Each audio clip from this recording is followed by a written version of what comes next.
Hi guys and welcome back to the Mighty Blues. My name is of course Cameron and welcome back today to another live stream. It is Friday afternoon. Hope you all have had a wonderful week and are looking forward to your weekends. It is the game preview, West Ham United versus Everton tomorrow afternoon in the Premier League. Another relegation six-pointer.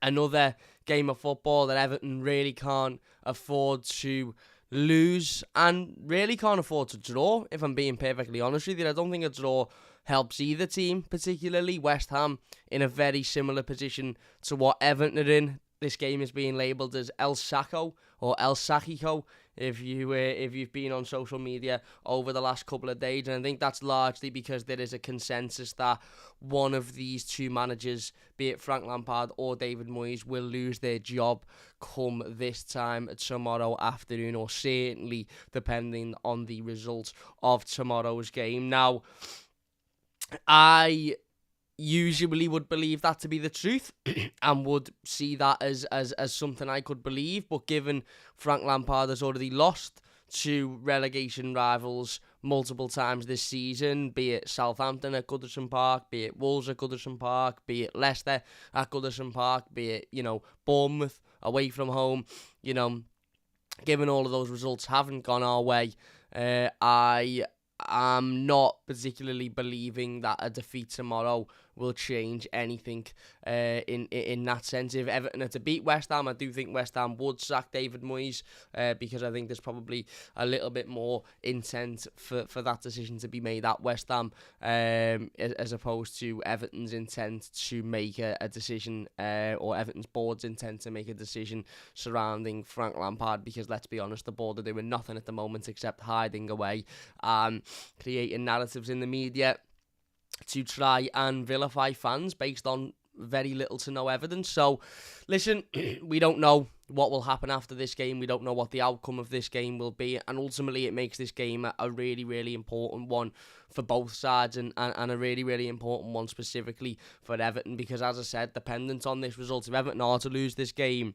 and Frank Lampard's position as first team manager would pretty much become untenable at that point. Now, a lot of people would say it's untenable at this moment and he shouldn't be the manager of the team now, and if I'm being honest, I would be inclined to agree. I think he should have been sacked after Southampton personally. But if we are to lose tomorrow, then I think a lot more people would start to sort of look at Frank Lampard's time as Everton manager as pretty much done. And where do we then, go from there? We're still at 10 days of a transfer window, 11 days of a transfer window left. We still obviously need to strengthen the squad. Now, there's been a lot of rumours over the last 24 hours regarding Danjuma, the winger from Villarreal, and reports suggesting that he has decided to join Everton over a couple of other teams that were interested in him, Bournemouth being one. I think PSV were interested in him as well. Whether or not that happens, we'll wait and see, and I'm sure we'll hear a lot more about that specific deal over the course of the next sort of couple of days or so. But we need more than Danjuma. Danjuma would be a good addition, don't get me wrong, and he would be a player that I would welcome into the football club as soon as possible. But he wouldn't, he wouldn't be the only fix. I think there's a couple of other players that we could do with going out and bringing in, and certainly in a couple of other positions. But obviously, if we are to lose tomorrow and ultimately the manager is then to lose his job, then we are then in the search for the new manager as well. So this game is truly, truly massive. Both teams currently sitting in the bottom three. Of course, both teams currently sitting on 15 points. West Ham at 18th, Everton are currently 19th. West Ham above us by a goal difference of +1. So they've had one better goal difference than what we have. They are 19 games into their season, 4 wins. Everton only picking up 3 wins, of course.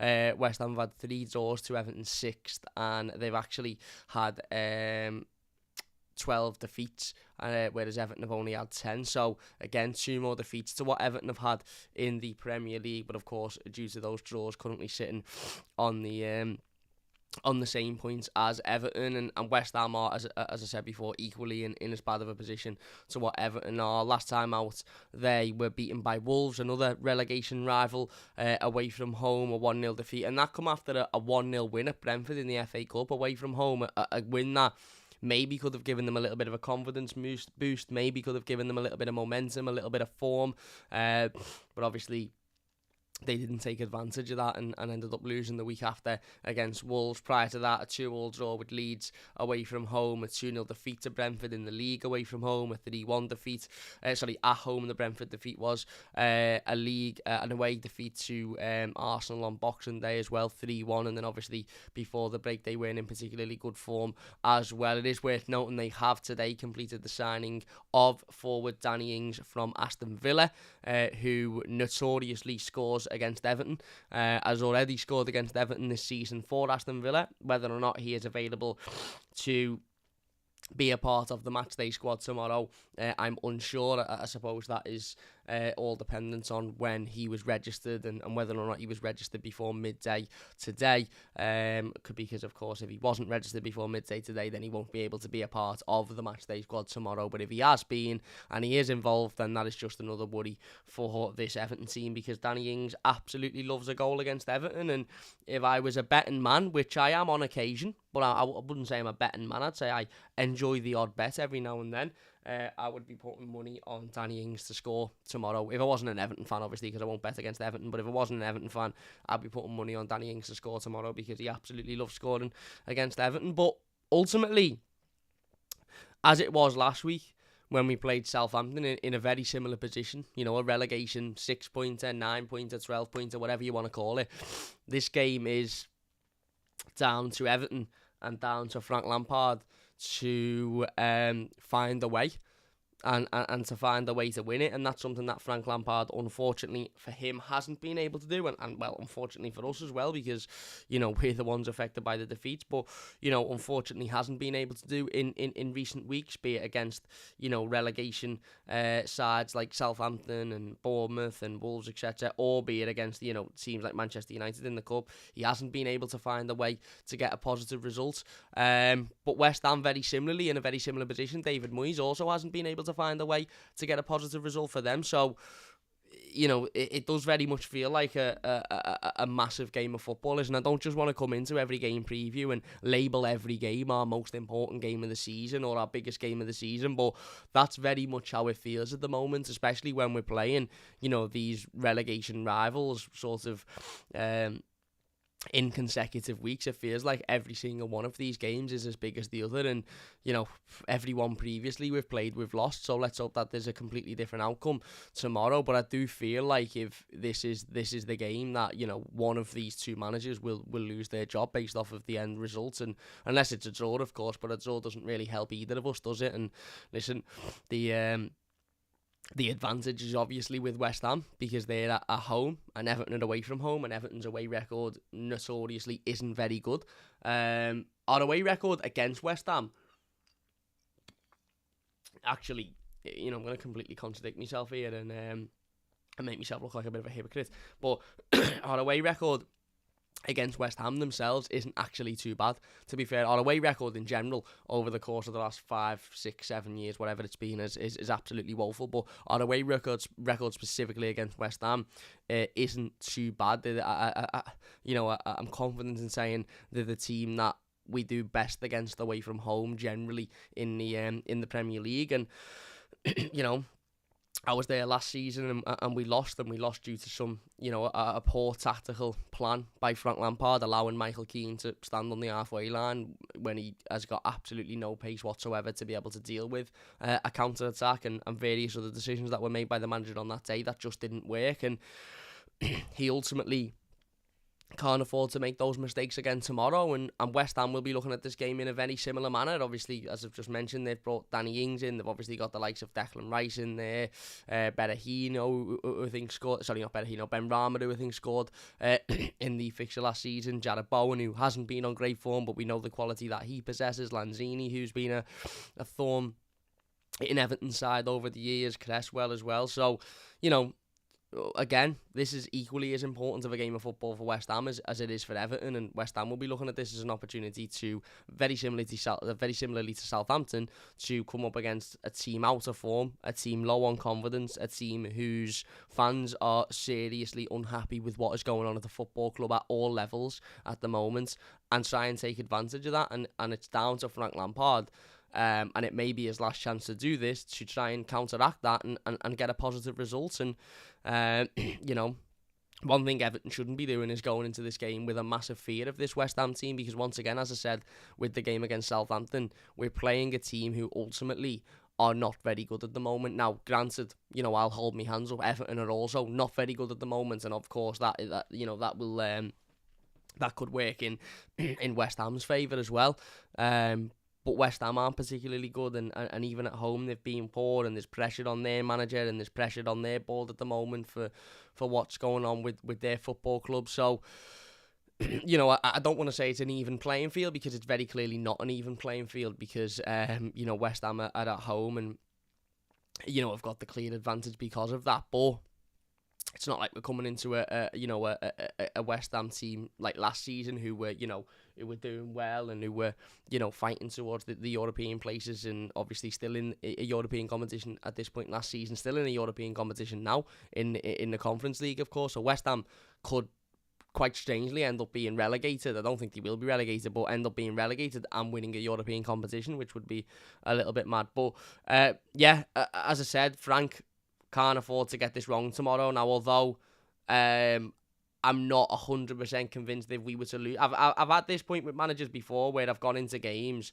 and whether it be Marco Silva, whether it be Rafa Benitez, whether it be Ronald Koeman, where you've gone into games and you've sort of known, if we are to lose this, the manager will be sacked. It's as simple as that. Regardless of what the owner says, regardless of what the owner does, if we are to lose, then whoever the manager is at the time will not survive that.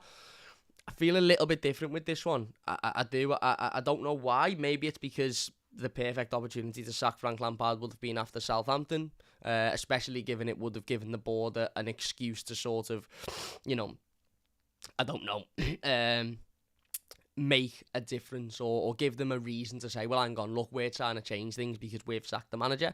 And obviously we lost a vitally important game of football that we couldn't afford to lose, and we lost it because the manager tactically showed that he wasn't good enough again. We could have been sacked after Wolves, he could have been sacked before the World Cup break, he could have been sacked after Bournemouth, after Leicester. There was plenty of times Frank Lampard could have lost his job, and he hasn't. So I'm not 100% convinced that anything will change tomorrow. Obviously, tomorrow's game is the start of a break then. I don't think Everton have got a game for 2 weeks after tomorrow's game because of the break. So, yeah, we don't play until the 4th of February after tomorrow. So that, of course, is a couple of weeks' time. So maybe the club will be looking at it thinking, well, if we lose tomorrow and then sack the manager, then, the new manager to come in. And this would have to mean that there was a plan in place and there was already a new manager ready to take over, which, as we know with Everton and plans and contingency plans don't really go in the same sentence. But maybe they're looking at it thinking, well, there's a 2-week break, so if we sack the manager, then if we bring somebody in, they've got 2 weeks to work with the players before there's a game. I don't know. But I do very much feel like if Frank is to lose this tomorrow, his position is incredibly untenable.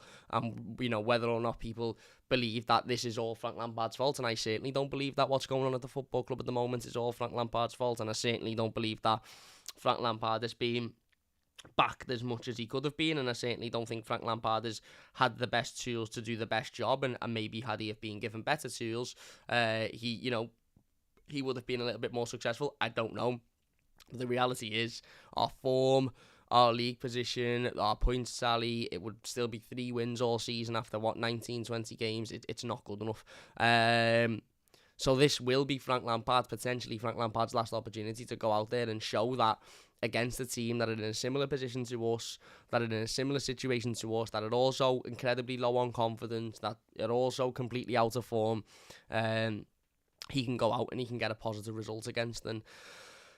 Let's hope he can do that. It will be difficult because, as I said, West Ham will be looking at Everton and Moyes will be looking at Everton thinking, right, if I want to keep my job, this is the game to go out and win because these are also on their arses. But but Frank has got to show a little bit of tactical nuance, a little bit of tactical prowess, a little bit of tactical ability, and whether that's, continuing with the 5 at the back and maybe putting Yerry Mina in there and moving Ben Godfrey to one of the wing-back positions, because both wing-backs have been pretty ineffective recently. That's a decision he could potentially make, whether it's playing Onana and Garner as a sort of double pivot in the middle. That's a decision that he could potentially make.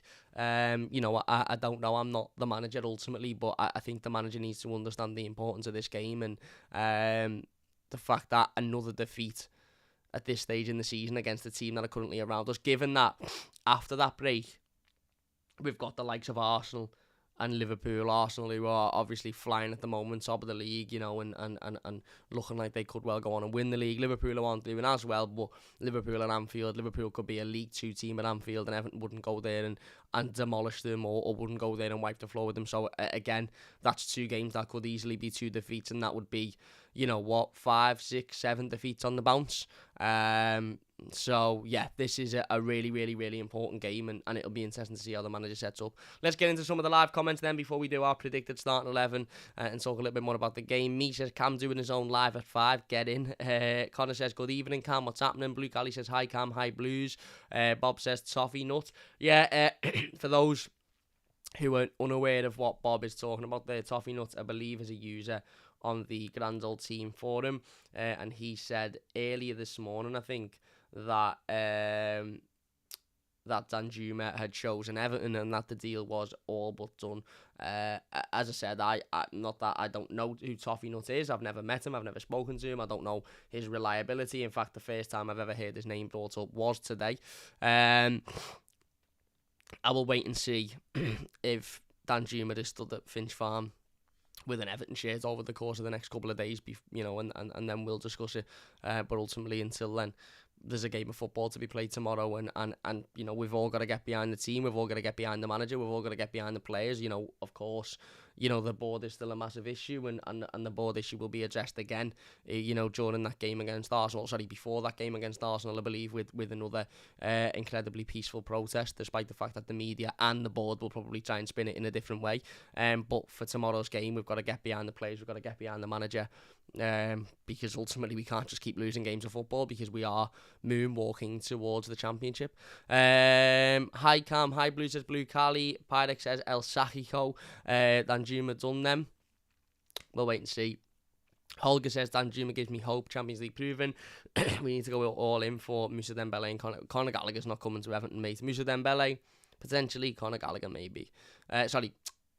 Conor Gallagher's not coming to Everton. Are you going the game, says David? I'm not. I've got a party tomorrow night, unfortunately. I wasn't able to go to the game. I did go to the West Ham Stadium, or the Olympic Stadium, or whatever it's called, last season, and although we were beaten, it was a very good day out, so I'm quite gutted, to be honest with you, that I'm not going again this season, but it is what it is. Is Danjuma due for a medical, or is this that advanced, this speculation? I don't know. Again, listen, people will believe what they want to believe, and I'm not saying that he is, and I'm not saying that he isn't. I'm just not going to sit here and say that he is, because I haven't spoken to him on the phone and he said, yeah, lad, I'm in for a medical, and this afternoon I'm signing for Everton. So I don't know.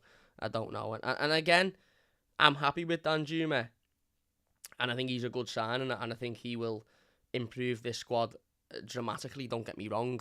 And I also think it would be good to give fans a boost, and to give fans something to be excited about finally with this football club. But I'm not going to sit here and start screaming and shouting and opening the bottles of champagne and saying we're absolutely amazing, because one, potentially decent, and I'm saying potentially decent because he might turn out to not be as good as we all hope he is, but one potentially decent signing doesn't solve every issue with this football club. So, but that being said, he does improve Everton, and yeah, if he's coming, then brilliant. Anyway, let's get into my predicted starting 11 ahead of this one. As I said, Frank Lampard has got some big decisions to make, because ultimately this could be his last game in charge of Everton Football Club, and he needs to be able to set this team up to go out and get a positive result. In goal, I'm going to go with Jordan Pickford.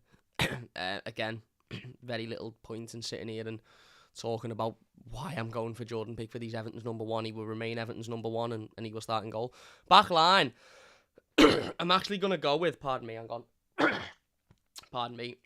I'm actually going to go with Ben Godfrey at left wing back, Cody, Tarkowski and Mina as the centre backs in a back five with Seamus Coleman at right wing back. Now there's a shout for McNeil and Gordon to be the wing backs to provide a little bit more attacking threat. There's also a shout for Michalenko and Coleman to keep their positions. I don't think Vitaly Michalenko should keep his position in this team. I think he's been really, really, really poor recently.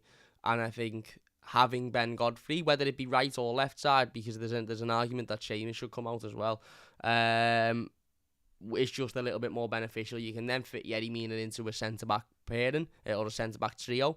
And I think Yerry, when fit, is too good to be on the bench, personally. And yeah, for me, it would be Michalenko that comes out. I just think he's been really poor recently. I think he's been off the boil. I think his concentration is gone. I just think at the moment he's not in a good run of form, and it's not what we need. It's not what we need at the moment. I'd rather have Ben Godfrey there, and yes, Ben isn't going to offer an awful lot going forward, but Vitaly Michalenko doesn't offer an awful lot going forward, so at least Ben, I think personally, is a better defender and is quicker naturally with the ball at his feet than Vitaly Michalenko. People saying Reece says I'd play Vinagre. Vinagre's not even been anywhere near the squad in recent weeks, so I highly doubt Ruben Vinagre will have any involvement tomorrow. But yeah, I'd go for Godfrey left wing back, Coleman right wing back. Again, ideally it'd be Patterson, but obviously he's out injured. And then I'd go with Cody, Tarkowski and Mina in the centre-back positions. Midfield, I would go for a double pivot of Garner and Onana, sort of helping out that back line for when those full-backs push forward, with Iwobi slightly ahead of them in a more creative role, trying to pick the ball up, hopefully a little bit more fitter than last week. Didn't particularly look fit last week, Iwobi, so hopefully a bit more fitter, hopefully able to get on the ball a bit more, able to run a bit more and get at players and try and make something happen. Obviously the other two, hopefully Onana can continue his form from last week. I thought Onana was absolutely brilliant last week against Southampton. For me, his best performance in an Everton shirt thus far, so hopefully he continue that. Garner, not unbelievable last week, but again, you know, hopefully he can find some form back. And then up front, I'm going for Gray and Calvert-Lewin. Calvert-Lewin generally does well against West Ham, so hopefully he can sort of tap back into that. And Damari Gray's been bright recently. I don't want to say he's been excellent, because I think that would be completely, I just don't think he has been. I don't think because he works hard and he tries, we should sit here and say, oh my God, he's absolutely excellent. He's average, and that's the reality of the situation. But he has been one of our better players, and he doesn't deserve to be criticised for that. So, yeah, I'm going to go with Gray and Calvert-Lewin up front. Wonderlust says Miko's concentration's gone. Worries me immensely given his Bournemouth injury. Blue Cali says I'd have Beto over Dembele. Both would be good if we shift ECL to the Barco. I doubt Newcastle are going to pay the money Everton would want for Calvert-Lewin. And Andy says, all right, mate. There you go. I'm going to leave it there. I'm going out for a meal for my dad's birthday, so I'm going to leave it a short one. Big game tomorrow, massively important game of football. Hopefully one Everton can get a positive result out of, and if we don't, then I'm sure there will be changes at managerial level, and who knows where we then go from there. You know, do we sack Frank Lampard? If we do sack Frank Lampard, who comes in? What effect does that have on the team? What effect does that have on, you know, our momentum for this fight to stay in the Premier League? I don't know. We'll wait and see. Anyway, big thank you all for watching. If you have enjoyed this one, please do leave a like. We will be back with the instant match reaction and the play ratings tomorrow, so don't forget to look out for those. If you are new to the channel, don't forget to subscribe as well. Massive thanks to everybody saying happy birthday in the comments to me, Dad. I really appreciate it. I will let him know. I'm sure he will appreciate it. But big thanks for watching. Leave a like if you've enjoyed it. Subscribe if you're new, and we'll see you later.